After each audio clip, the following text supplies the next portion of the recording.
All right. Today we're going to dive into one of the Indian Constitution's most powerful, and let's be honest, most controversial features, its emergency powers. These are the ultimate break glass in case of emergency tools, designed for the absolute worst-case scenario. So, just think about this for a second. What happens when a country is pushed to the absolute brink? We're talking war, a massive rebellion, or a total financial meltdown. How does a democracy defend itself without sacrificing the very freedoms it's built on? That's really the heart of the matter, isn't it? Okay, so here's our game plan. We'll start with why this emergency button even exists in the Constitution. Then, we'll break down the three types, the big one, the national emergency. Then, the federal override, known as President's Rule, and finally, the financial power that's never, ever been used. We'll wrap it all up by looking at that tricky balance between keeping the country safe and protecting our liberty. So, first things first. You might be asking, why would a democracy even build such a powerful off switch for its own rules? Well, the answer gets right to the core purpose of the Constitution itself. The official thinking behind it is pretty clear. These provisions found in Part 18 of the Constitution aren't just there to give the government more power for the sake of it. No, they're defined as a last resort safeguard. Their whole purpose is to protect the nation's sovereignty, its unity, and its security when faced with a threat that could tear it all apart. All right, let's get into the first one. And folks, this is the big one, the national emergency. We're talking about Article 352. This is the power that gets used only when the security of the entire country is on the line. And believe me, this isn't just some dusty clause in a book. It has actually been used 3 times in India's history. Twice it was during wartime, which makes sense. But the third time, in 1975, was for something called internal disturbance. And that one was so controversial it basically forced a rewrite of the rules. So what does it actually feel like when this button is pressed? The impact is just immense. The federal structure we know, it basically flips to a unitary one, giving the central government massive control over the states. And most critically for you and me, fundamental rights can be suspended. It completely changes the relationship between the citizen and the state. It's a huge deal. So after that firestorm in 1975, there was this huge pushback, which led to the 44th Amendment. This amendment was all about putting some serious safeguards in place. For instance, that super vague term internal disturbance? Nope, that was changed to armed rebellion, a much, much higher bar. The cabinet now has to give its recommendation in writing. And crucially, the courts were given the power to step in and review it. The message was loud and clear. Let's try to make sure this can't be misused again. And this right here really shows you the cleverness of those safeguards. Think of it like this.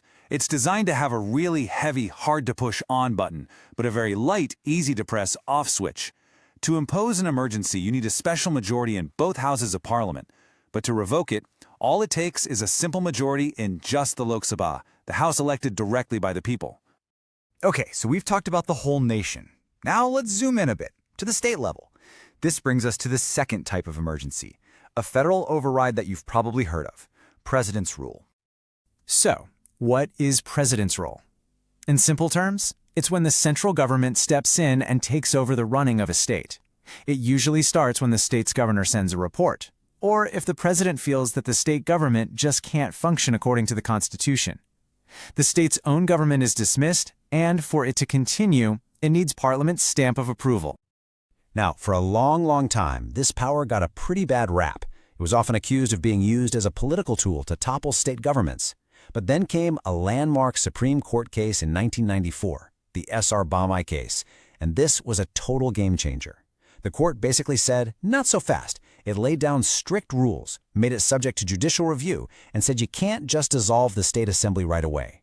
This reined in the power significantly. But even with those new rules, this provision has been used a lot. We're talking over 100 times across India. And just to give you an idea of what that looks like on the ground, the state of Manipur alone has had President's Rule imposed 11 times. 11! That's the highest in the country. And it really shows just how often this federal override has been part of the political landscape. All right, on to our third and final type of emergency. And this one is fascinating because it's the power that's never been used. It's like the ultimate constitutional weapon that stayed locked in the armory. You're seeing that right, a big fat zero. In all of India's history, through all the economic ups and downs, a financial emergency under Article 360 has never, not once, been declared. It truly is the option of absolute last resort. And when you look at what I would mean, you can totally see why it's the untouched power. A financial emergency would give the central government sweeping control over the economy. Think about it. The power to cut the salaries of everyone on the government payroll, right up to Supreme Court judges. The economic and political shockwaves from something like that would be absolutely massive. Okay, so we've gone through the national, the state, and the financial emergencies. Let's pull back and look at the big picture here. What's the fundamental tension, the core dilemma that ties all of these powerful provisions together? It really boils down to this one incredible challenge. How do you give a state enough power to save itself from collapse without giving it so much power that it crushes the very democracy it's supposed to protect? It's a constitutional tightrope walk, right? The whole system, with all those amendments and court cases we talked about, is just an attempt to stay balanced on that thin line between security and tyranny. And that leaves us with the big, timeless question, one that every single democracy has to face sooner or later. When a real crisis hits, a genuine, nation-threatening crisis, where do you draw that line? Where does security end and freedom begin? There's no easy answer, and that's exactly why these powers are so important to understand and so endlessly debated.